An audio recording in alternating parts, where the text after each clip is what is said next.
Punjabi radio USA लेके आया है ताई फिनो दियां तत्तियां।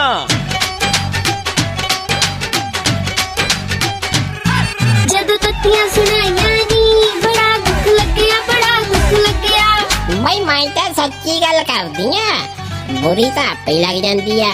जदों तत्तियां सुनाइयां नी बड़ा दुख लग्या, बड़ा दुख लग्या।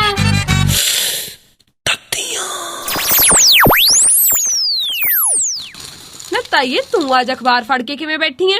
ना कुड़े मैं तेनू पुछना सी मेरी चंगा हो गया तू आ गई। भैया सरदार मनमोहन सिंह प्रधानमंत्री बनाता कुड़े। नहीं तेनू कौन कहंदा?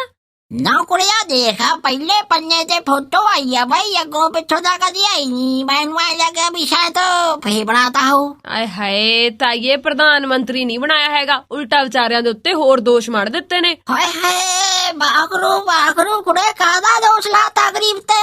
ताइए ओ जेड़ा कोले कपड़े वाली जांच नहीं चलदी ओदे विच मनमोहन सिंह होरां नूं भी तलब कर लिया उन्हां ने। हाय लेला कुड़े भाई एक गल तां पक्की आ भी एक खान तां पक्का लग गया ते दूजा गलत हो गया। केड़ा केड़ा? देख एक तां कहंदे हुंदे भी कोलियां दी दलाली च मूंह काला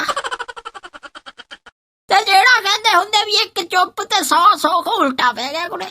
ਇਹ ਤਾਂ ਹੈ ਤਾਈਏ, ਨਾਲੇ ਉਹਨਾਂ ਨੇ ਤਾਂ ਇਹ ਵੀ ਦੋਸ਼ ਲਾ ਦਿੱਤਾ, ਕਹਿੰਦੇ ਮਨਮੋਹਨ ਸਿੰਘ ਹੋਰਾਂ ਨੇ ਉਲਟਾ ਕਿਸੇ ਕੰਪਨੀ ਨੂੰ ਫਾਇਦਾ ਪਹੁੰਚਾਉਣ ਦੀ ਕੋਸ਼ਿਸ਼ ਕੀਤੀ ਆ। ਨਾ ਕਿੱਥੇ ਕੁੜੇ ਕੰਪਨੀ ਨੂੰ ਫਾਇਦਾ ਕਿੱਥੇ ਪਹੁੰਚਾਉਂਦਾ, ਜੇ ਅਗਲਾ 10 ਸਾਲ ਪ੍ਰਧਾਨ ਮੰਤਰੀ ਰਿਹਾ ਭਾਈ, ਜੇ ਉਹਨੇ ਫਾਇਦਾ ਪਹੁੰਚਾਉਣਾ ਹੁੰਦਾ ਤਾਂ ਬਾਰੇ ਨਿਆਰੇ ਕਰ ਦਿੰਦਾ ਕਰਦੇ।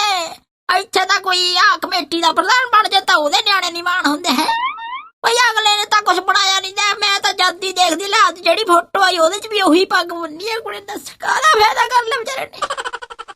ਤਾਈਏ ਤੂੰ ਕਦ ਲਈ ਮਾਂਜਾ ਭਰਦੀ ਐ? ਨਹੀਂ ਮੈਂ ਤਾਂ ਇਹ ਕਹਿੰਦੀ ਆ ਵੀ ਇਮਾਨਦਾਰੀ ਦਾ ਭਾਈ ਜ਼ਮਾਨਾ ਨਹੀਂ ਰਹਿ ਗਿਆ। ਨਾਲੇ ਮੈਨੂੰ ਤਾਂ ਲੱਗਦਾ ਕੁੜੇ ਵੀ ਇਹਦਾ ਦੋਸ਼ ਘੱਟ ਹੈ ਭਾਈ। ਉਦੋਂ ਤਾਂ ਕਹਿੰਦੇ ਸੀ ਭਾਈ ਜਹਾਜ਼ੇ ਚੜਾ ਛੱਡਦੇ ਸੀ, ਦੂਜੇ ਦਿਨ ਪਹਿਲਾਂ ਗੱਲ ਸੀ ਅਮਰੀਕਾ ਤੋਂ ਹੋ ਕੇ ਆਇਆ, ਫਿਰ ਕਹਿੰਦੇ ਸੀ ਜਾਪਾਨ ਵਾਲਾ ਜਹਾਜ਼ ਤਿਆਰ ਆ ਕੁੜੇ ਭਾਈ। ਉੱਥੋਂ ਉਹਨੇ ਤਾਂ ਕਹਿੰਦੇ ਸੀ ਚੀਨ ਯਾਦ ਕਰਦਾ, ਫਿਰ ਕਹਿੰਦੇ ਸੀ ਸ੍ਰੀਲੰਕਾ ਵਾਲੇ ਕਹਿੰਦੇ ਸਰਦਾਰ ਜੀ ਛੋਟੇ ਮੇਰਾ ਨਹੀਂ ਸਰਦਾ, ਗੇੜਾ ਲਾਇਓ ਜਰਾ। ਤਾਈਏ ਪਰ ਬਾਹਰ ਆਉਣ ਜਾਣ ਨਾਲ ਕੀ ਫਰਕ ਪੈ ਗਿਆ? ਹੁਣ ਪ੍ਰਧਾਨ ਮੰਤਰੀ ਨੇ ਤਾਂ ਜਾਣਾ ਤਾਂ ਪੈਣਾ ਹੀ ਸੀ ਨਾ ਕੁੜੇ। ਤੂੰ ਆਪ ਦੇਖ ਗਈ ਬੰਦਾ ਘਰ ਛੱਡ ਕੇ ਕਿਤੇ 2 ਦਿਨ ਬਾਹਰ ਚਲੇ ਜੇ ਤੇ ਮਗਰੋਂ ਭੂਤ ਨੱਚ ਜਾਂਦੇ ਆ। ਨਾ ਬਈ ਜਿਹੜਾ ਵਿਚਾਰਾ ਪ੍ਰਧਾਨ ਮੰਤਰੀ ਹੈ ਉੱਤੋਂ ਵਿਚਾਰਾ ਉਹ ਬੜਾ ਮਾਨਸਾ, ਜਦੋਂ ਉਹਨੂੰ ਬਾਹਰ ਤੋਰੀ ਰੱਖਦੇ ਸੀ ਮਗਰੋਂ ਕੀ ਪਤਾ ਕੀ ਕੁਝ ਚੱਲਦਾ ਰਿਹਾ। ਨਾਲੇ ਉਹਨੂੰ ਕਿਹੜਾ ਸਾਰੀਆਂ ਫੈਲਾਂ ਦਿਖਾਉਂਦੇ ਸੀ, ਉਹ ਤਾਂ ਕਹਿੰਦੇ ਸੀ ਭਾਈ ਮੈਡਮ ਹੀ ਦੇਖਦੀ ਆ ਫੈਲਾਂ ਫੁੱਲਾਂ ਤਾਂ। ਪਰ ਤਾਈਏ ਹੁਣ ਤਾਂ ਕਾਂਗਰਸ ਨੇ ਵੀ ਐਲਾਨ ਕਰਤਾ, ਕਹਿੰਦੇ ਘਬਰਾਇਓ ਨਾ ਸਰਦਾਰ ਜੀ, ਅਸੀਂ ਵੀ ਤੁਹਾਡੇ ਨਾਲ ਆ। ਭਾਈ ਉਹ ਤਾਂ ਉਦੋਂ ਵੀ ਕਹਿੰਦੇ ਸੀ, ਉਦੋਂ ਵੀ ਤਾਂ ਵਿਰੋਧੀ ਧਿਰਾਂ ਨੇ ਬਥੇਰਾ ਸੁਣ ਲਿਆ। ਮੈਂ ਤਾਂ ਇਹ ਕਹਿੰਦੀ ਆ ਵੀ ਸਰਦਾਰ ਜੀ ਬਥੇਰਾ ਲੋਕਾਂ ਕਹਿੰਦਾ ਸੀ ਪ੍ਰਧਾਨ ਮੰਤਰੀ ਕਮਜ਼ੋਰਿਆ ਭਾਈ, ਉਦੋਂ ਤਾਂ ਚੁੱਪ ਕੀਤੇ ਰਹੇ। ਪਰ ਸਰਦਾਰ ਜੀ ਹੁਣ ਜ਼ਰੂਰ ਬੋਲਿਓ ਭਾਈ, ਮੈਂ ਨਹੀਂ, ਇਹ ਤਾਂ ਕੋਈ ਹੋਰ ਹੀ ਚੋਰਿਆ।